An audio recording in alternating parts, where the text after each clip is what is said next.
आज आपका बेरोजगारी शुरुआत हुआ है।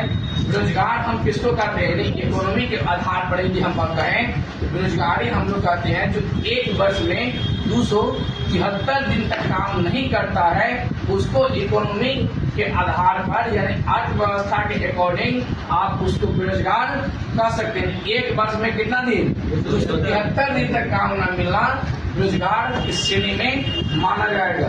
बेरोजगार आपका शहरी होता है और ग्रामीण। शहरी क्षेत्र में दो प्रकार का बेरोजगार है, औद्योगिक और शिक्षित। जो इंडस्ट्रियल डिग्री रखा हुआ है, औद्योगिक डिग्री रखा हुआ है, इसके बावजूद भी वो बेरोजगार है तो क्या हो जाएगा आपका औद्योगिक बेरोजगारी। और जो जनरल डिग्री है, जो IAA MA BA किया हुआ है, उसको बेरोजगारी को हम क्या होते हैं, शिक्षित बेरोजगारी। औद्योगिक मतलब उद्योग मतलब इंडस्ट्री में काम करने की इच्छा रखते हुए भी वो क्या है, बेरोजगार है तो क्या हो जाएगा औद्योगिक। और जनरल जो डिग्री लेकर बेरोजगार है वो क्या हो जाएगा आपका शिक्षित बेरोजगारी। ठीक है। इसके बाद आप कृषि क्षेत्र में यानी कि ग्रामीण क्षेत्र में, ग्रामीण क्षेत्र में आपको दो प्रकार का बेरोजगारी होता है। कौन कौन, अवधि या प्रक्षण और एक मौसमी बेरोजगारी।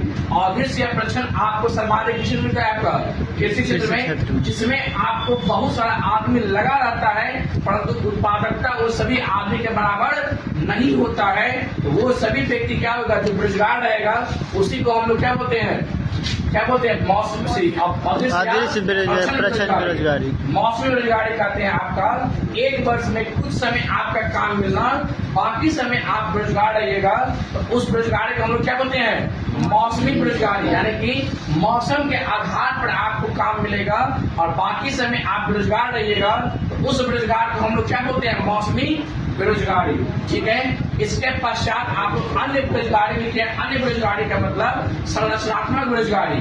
जब आप लोग जानते हैं जो आपका संरचनात्मक बेरोजगारी में पहला है आपका जब अर्थव्यवस्था में कोई बड़ा चेंजिंग हो जाएगा, कोई बड़ा चेंजिंग हो जाएगा तो उस चेंजिंग को जो व्यक्ति अच्छे तरीके से समझ नहीं पाएगा उसको क्या हो जाएगा और इकोनॉमी से बाहर होना पड़ जाएगा। जैसे एग्जाम्पल के तौर पर हम आपको बता दें, यदि कंपनी में आप काम करते हैं, कंपनी में कोई ऐसा मशीन इंस्टॉल हुआ और उस मशीन का यदि आपके पास जानकारी नहीं है तो उस परिस्थिति में आप क्या हो जाएगा कंपनी से बाहर हो जाइएगा।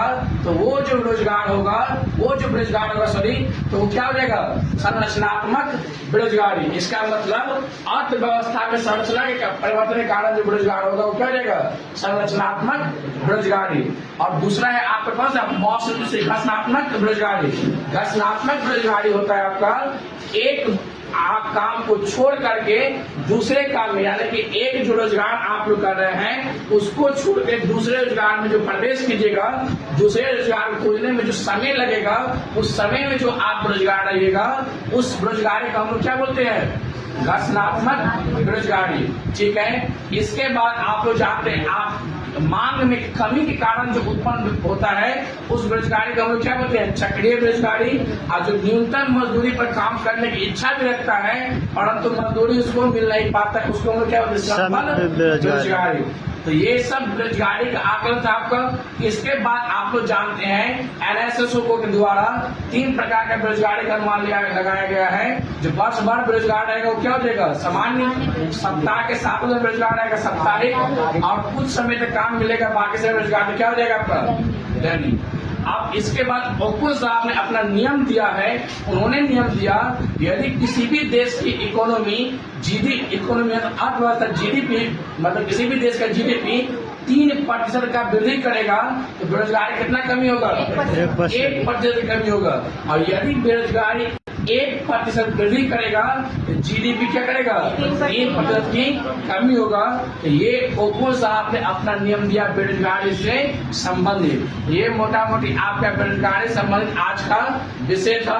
अब आज आपका बेरोजगारी समाप्त हुआ, कल पुनः हम भारतीय कृषि की तरफ मूवमेंट करेंगे। ठीक है, धन्यवाद।